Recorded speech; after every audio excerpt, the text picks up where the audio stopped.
आता या मार्चच्या बजेटमध्ये जरा मी काय देता आलं नाही मला, पण जूनमध्ये आपण बघू काय करायचं आता. कारण आमचे अवताडे साहेब पण इथं आहेत, ते माझे चांगले मित्र आहेत. ते पण मला मंत्री झाल्यावर त्यांना पण वाटत होते की आता दोस्त आपला मंत्री झालाय भरभरून, पण त्यांना पण सांगितलं, म्हटलं जरा आता थांबा, म्हटलं यंदा जरा थांबायचा निर्णय झालाय. तुम्हाला जूनमध्ये जे काय लागेल तेवढं आबा असतील, अवताडे साहेब असतील, पाहिजे तेवढा पाऊस कामांचा पाडतो. हे बघू आता काय. आता आज सांगायला तरी काय हरकत नाही, पुढे जूनला त्यावेळेला फक्त कोणी मला म्हणजे काय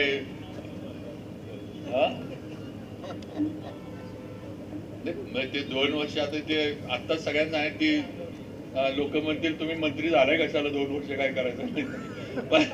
पण हे काय की नक्कीच अवताडे साहेब असतील, आबा असतील, या सर्वांचं आपल्याला सहकार्य आहे आणि पुढे सुद्धा राहील. सर्व पुनर्वसन मधल्या लोकांना एवढंच सांगतो.